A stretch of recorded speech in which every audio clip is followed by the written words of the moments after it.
This is Michael Taylor with Markham Prospective. Today we have an exciting show today.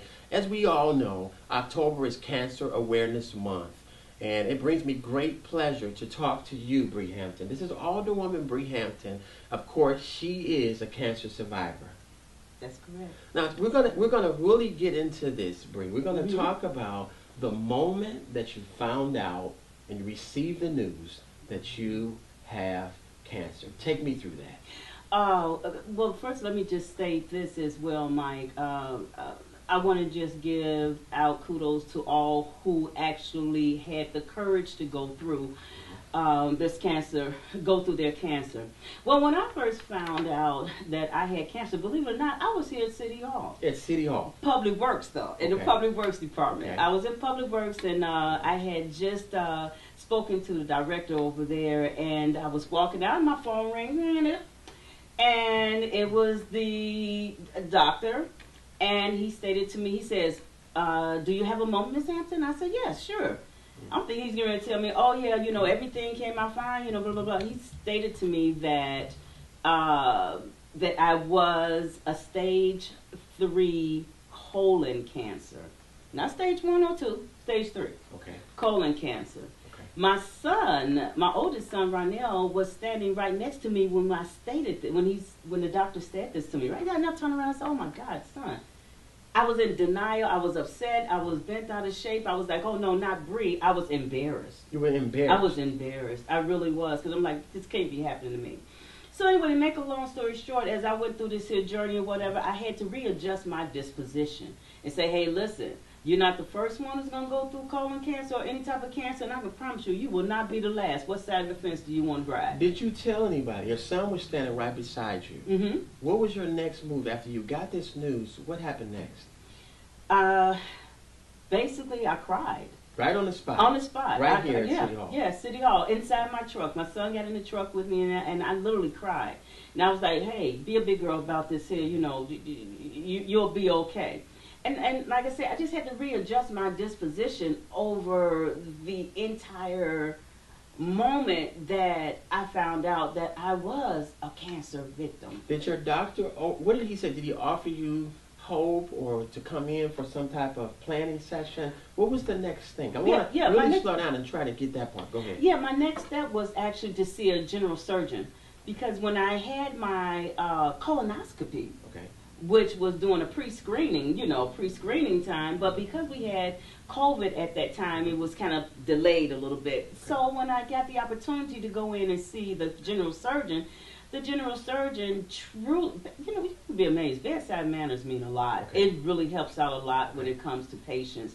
But anyway, the general surgeon explained everything to me, what was going to take place, how soon we needed to get in. I had no time to delay. It was just right away. It was right away. Had to go right away. Remember, I just said I had stage 3. Yeah, right. Okay. Stage 3. Did you have? And I'm only taking you back because did you have, as you recall, did you have any symptoms? Things that stuck out? No symptoms whatsoever.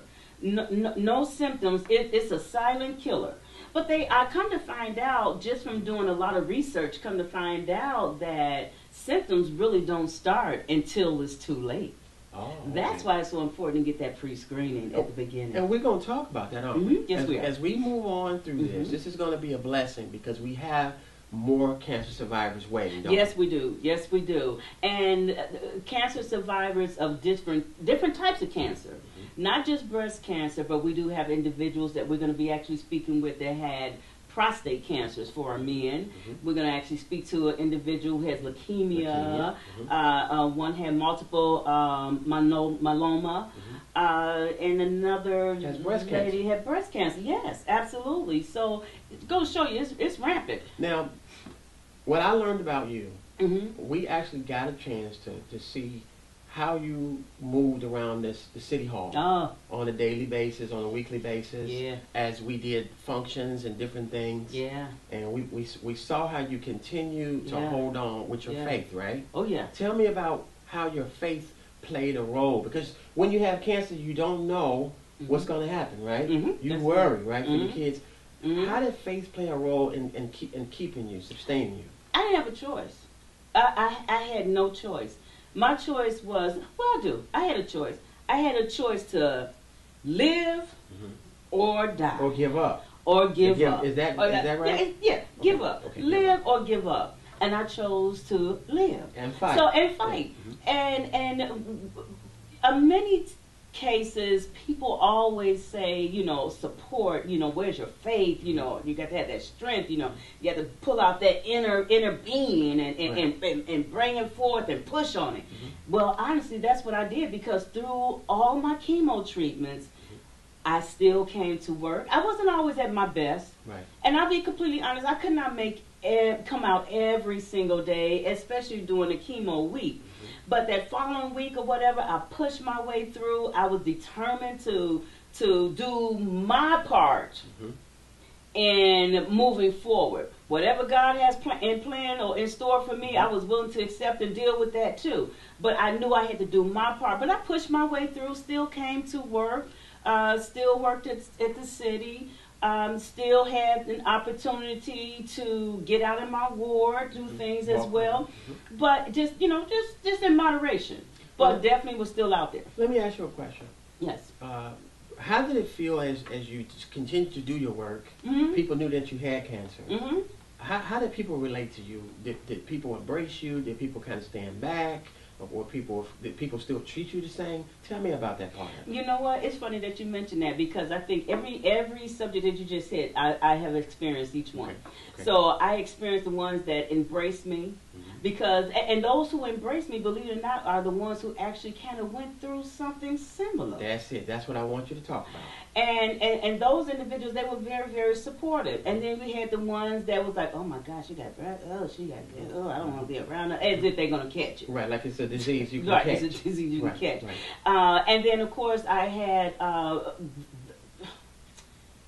had such good support. Family means a lot. And I honestly, and I'm going to try very, very hard not to cry. It's okay if you cry. Because my son, let me just say this right quick.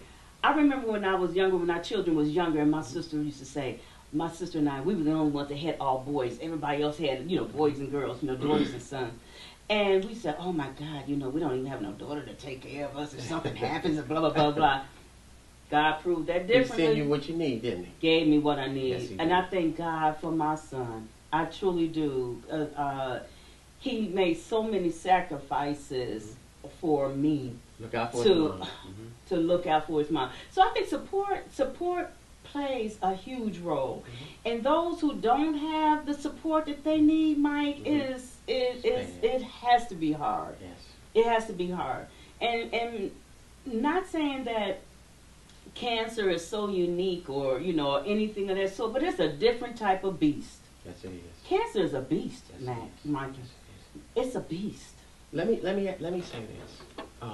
As we move on, we're going to be talking to Sylvester Ball, is it? Ball. Yes, Sylvester Ball. And then we've got Sonia Kalia. Yeah. And Sonia actually works here at the city with us. Yes, she does. And we actually had Bree Hampton and Sonia battling cancer at the same time. Yes, absolutely. At the same time. At the same time. And we would just pray. When we knew we were working on projects together. Yes, we were. And you're right. She fought through. Yes, you fought through. Absolutely. I fought through. Sonia fought through. And don't forget, we also have Lenora, who's going to be on our panel as well, from the city of Markham as well. She fought through it as well. So it's a matter of just really pushing that faith and making sure that we can move forward and the support. And like I say, it's your inner spirit. How your inner spirit moves. You gotta have faith. You gotta have faith. But you know what though? But wavering faith come in as well. Right. Because we're not always strong. Right. We're not always strong, but that's where the support from cancer support centers. Right. Matter of fact, we'll have Miss Bird. She'll be on here with us as well in reference to cancer support. And we've got the CEO of Family Christian Center. Absolutely. So we've got a panel of people. Hear their perspective. Hear their perspective. So in the next segment, as you can see, this is great.